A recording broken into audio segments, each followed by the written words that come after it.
There's a certain silence that falls when it starts to snow hard enough to matter. Not just quiet, the world goes muffled, like someone slid a blanket over everything and then listened to see how the blanket sounded as it settled. Streetlights soften, cars slow to ghost speeds. Even the stray dogs go almost invisible against the white. That hush makes small things feel very large. The tap of a falling branch, the distant churn of a neglected engine, a single set of boots crunching down a path. It's peaceful in a way that tricks you into believing you're safer than you are. I want to tell you 3 stories that all happened on nights like that, where the snow was the background and the thing that hid what shouldn't have been hidden. They're true in the way real fear is true. Messy, unexplainable, refusing to align with what we expect. I'm not here to solve them. I'm here to tell you what happened. Listen close. The quiet will matter. The first winter was the kind that arrives sudden and thick. I had been coasting through a week that tasted like routine, work, small meals, a couch that wore me down. That night, after dinner and after a Google map check to make sure my phone wouldn't die, I decided to walk. There's something about being out in fresh falling snow that makes your head clear. I told myself I'd only go a little way, maybe to the edge of the park and back, and then I'd be home, warm and self-sufficient again. The path through the park was a ribbon of dim light between bare trees. Snow came down in curtains. Street lamps turned into glowing orbs, each muffled halo swallowed quickly by the falling white. My boots made that steady crunch, a sound that seemed to be the only thing that existed. I could see my breath puff and hang in front of me. The world was patient and slow. Then I heard a small voice say, "Hi." It was casual, like a neighbor calling from across a driveway. But the voice was coming from the trees, not from the ground, from above. I looked up. There, perched on a high limb like a ridiculous bird, was a boy.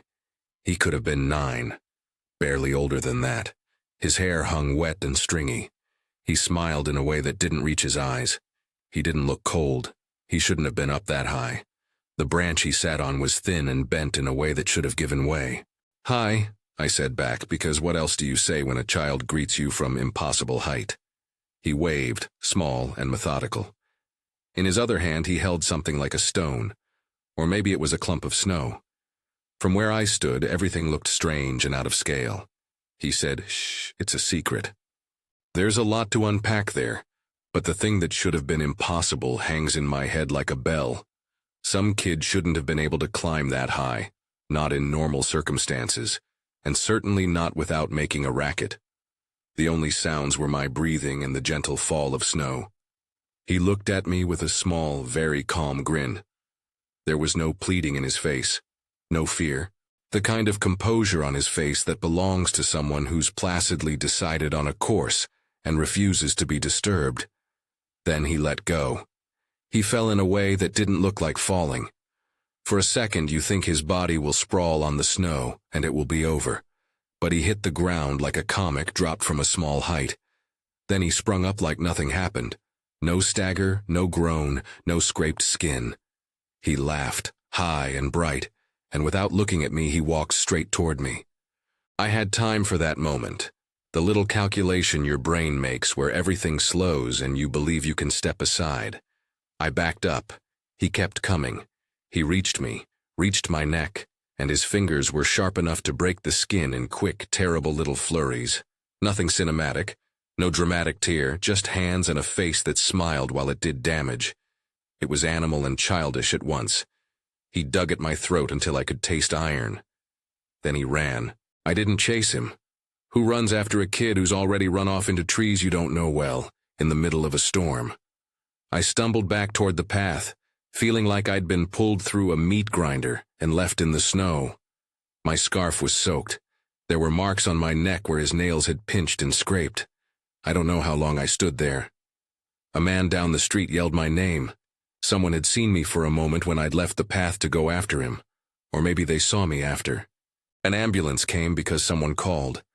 I remember the sterile smell of the inside, the muffled radio, my hands shaking as if they were made of loose parts. They stitched the worst of it closed, asked the standard questions in that calm, procedural tone. Did anyone see this? Describe them, I told them. I told them about the boy and the fall and the way he walked like he had no weight to him. They took me to the hospital. They bandaged me. They put me in a chair under lights that buzzed like insects. A police officer asked to take a statement. He wrote slowly. He asked where exactly I'd been in the park. I pointed. He said they'd check for prints. The next morning I went back. It was like returning to a scene from someone else's life. The snow had crusted over. The park looked small and embarrassed, like it wanted to apologize for what had happened. I walked the path exactly as I had. There were my prints, clear and solid. I followed them like breadcrumb logic to where the boy had been high up in that tree. There were no other footprints. None. Not even a slip or a scuffle. The spot where he'd hit the ground, there was a subtle depression in the snow, a distractingly plausible little mark. Then nothing. Just snow. The police checked the tree, measured limb strength, and left with furrowed brows and a form that said, no signs of tampering. They didn't look at me with accusation.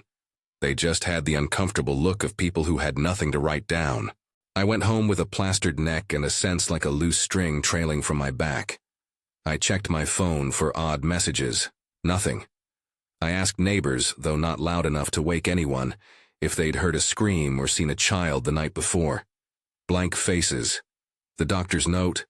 The bandage. My memory of his smile. The part that terrifies me most is as mundane as touch. The way his fingers fit at my throat like they'd been there before. Like he knew the place to find. People suggested explanations. Kids climbing trees for fun. A prank. Sleep deprivation and the weird ways the mind collates images in the dark. But none of those suggestions explain the marks. None of them explain how he fell and did not fall. None of them explain why there were no prints. I don't know what it was, I only know what I felt. Small and stripped of certainty. If you've experienced something like this in the snow, type snow below. I want to know.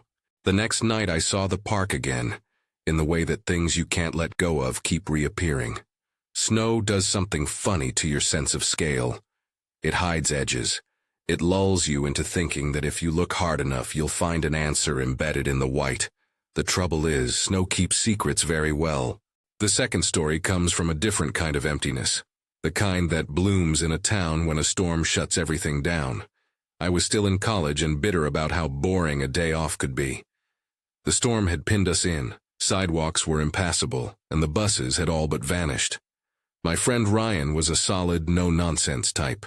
He'd called and said he'd wait up for me with his dad, and that sounded better than sitting in the dorm, watching pre-recorded shows and eating cold pizza. It was about a 1.5-mile walk in clear weather, a commitment that felt heroic in a blizzard.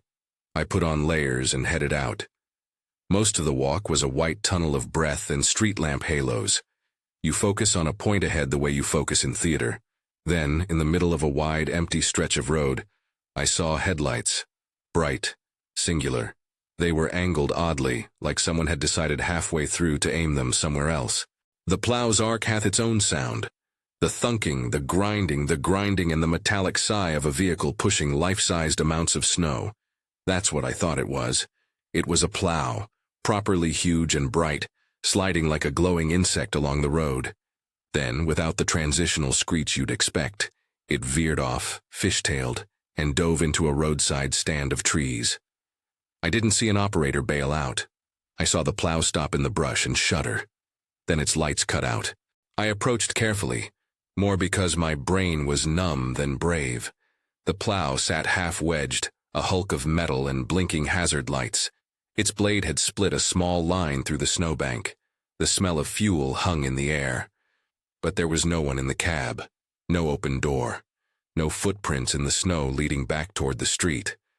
The idea of someone exiting a massive vehicle that had just thrown itself into trees and leaving no tracks seemed insolent. Someone ought to have walked away on foot and left barely a scrape. There wasn't even a smear. There was nothing. At that moment a voice called, "Hey, hey, I'm over here." The voice had direction. It sounded like it was coming from behind the plow, and then, in a way that made my skin pull taut, it sounded like it was right beside me, close enough to breathe on my neck. though no one was there. My first instinct was to move away, to the light, to the known line of street. My second instinct was disbelief. Someone called for help from nowhere, then seemed to be wherever it pleased. I stepped back. The voice called once more, softer this time, as if someone was trying a new tone. The next thing I knew, there was the sound of someone moving through the snow behind me, but when I turned, there was only the unbroken blanket and the dull outline of the stuck plow. Panic is a strange, clumsy animal. I sprinted the last block to Ryan's house. His dad opened the door wearing slippers and a face that looked like someone who'd been reading about life instead of living it. I was breathless and clagged with snow. I tried to tell them what I'd seen, but any coherent narrative dissolved the moment I tried to explain the missing footprints and the voice that seemed to teleport. Ryan's dad grabbed his coat, and we went back together with flashlights to inspect. We found the plow again. Up close, the cab windows were lightly frosted, but you could see the impression of a steering wheel. The seat was turned toward the road like somebody had been sitting there recently. We walked around it in a slow, ridiculous circle. No footprints, nothing but the ordinary chaos of snow and the imprint the blade had left in the bank. Ryan shone his flashlight into the trees. His beam caught branches and snow, and a little clump of disturbed underbrush. He swore he saw something move, but when we stepped closer there was not so much as a boot print. The police came because Ryan's dad, practical and alarmed, called. They took statements. They told us they'd get a tow truck out in the morning. They left a cruiser idling down the road just to keep the place seen. The tow truck came at first light and found nothing. No plow in the ditch, no marks on the bank beyond what the tire treads had left for that brief night. When we described the scene to the officer on duty, he nodded with a tired, flat expression and wrote it down. If the operator left on foot, they would have left prints, he said. We'll look for surveillance footage. We assumed the primary school across the street might have a camera, or maybe the light pole. The search turned up nothing. The town's DPW had no record of losing a plow. No one reported a missing operator. I don't know what to make of it. The plow had been there by all the tangible measures, metal, blade, lights, and yet the rest of the world would not corroborate it. We never found the driver. The voice that called out for help never manifested. Walking home after that, I kept glancing at the tree line as if it might cough up a person. Snow swallows prints. Snow hides tire tracks. Snow smooths conclusions into mounds of doubt. You'd think the snow would help us find the truth. It didn't. The third story is the one that stayed with me longest, maybe because it was so intimate in its small, vicious betrayals. Sebastian, CB as everyone called him, was 17, fast on his feet, and used to running in the cold. He ran after the bus after school, the bus after friends. On the night in question, he'd taken a late train home from an away meet. Charles and James were with him on the platform. Friends who bantered the way boys banter. Loud, flirtatious arguments about who had the worst cramps, what kind of cereal was best. The station smelled like wet socks and cheap coffee. Outside, a blizzard had decided the track was a good place to empty its pockets. CB stepped out into the white and headed for a shortcut through a stand of trees that cut a corner off his walk. He'd done it before. He trusted his legs and his memory of the trail more than he trusted the lit streets that might be slick with something else. The first part of the walk was rote. Head down, punch through the wind, keep a steady pace. Then he saw a man. The man was walking the trail toward him, but he was dressed like it was August. Shorts, a short-sleeved shirt, no shoes. He was absurdly underdressed for the storm, like someone whose calendar had missed the page that said December. The man's skin looked wrong in the light. The color was off, as if sunlight had been swapped for something colder. His hair was patchy. He shouted something. The word was not clear. Then he charged. You don't think about tactics in those first seconds. Your body shakes itself into a fossilized reflex. CB tried to run. He had seconds of a chase where the world became wobble and rhythm, breath, foot, breath, foot. The man ran in a way that was almost animal, arms that gathered for impact, a mouth that shouted and then didn't. CB turned and dove into the woods, ducking under branches and grabbing at saplings to steady himself. When he looked back, the man was gone. Not behind a tree, entirely gone. Later, when Sebi reached his street and pushed open his window, he saw that same man's face at the glass. He'd stooled himself on the outside window ledge and pressed his hands against the glass, staring in. The skin had turned a purple tone, as if frostbitten beyond repair, and the hair looked patchy enough to reveal scalp. Sebi froze. He says the sound of his own heartbeat was a locomotive. He must have shouted. Someone inside forced the window and the man was gone. Vanished. No footprints led from the place where he stood. Only the dim outline of something that had been there, and then nothing. The police came slowly. They asked questions about the man's clothing, his skin, the way he moved. They took a report and said they would check the train footage and the nearby surveillance. They walked the trail during daylight and found footprints that trailed into a thick part of the woods and ended abruptly, as if the owner had simply stepped into the ground and been swallowed. There was no body, no shelter, no signs of someone having huddled in an all-night doorway. For all the practicality of law enforcement, sometimes the world hands them a file that reads unconfirmed, and they have no magic to make the file tell a better story. The prints were strange, too shallow for the season, edges blurred as if the person had not worn shoes that tracked well. It was a description that suggested something half-formed. Sebi stopped running for teams after that. He stopped going out after dark. He told his friends to stop teasing him about being dramatic. They laughed, and then they looked at him as if they had been issued a secret and terrible piece of new information. He moved his bed so that his window was not in direct sightline. Sometimes he would wake and look toward that glass and find nothing except dim reflections of the room. Other nights he'd catch partial glimpses of movement beyond the hedges, nothing enough to call the police. Memory does a strange thing. It fuels caution and cultivates a constant small dread that leaks into every quiet. You begin to hear the world in a new register.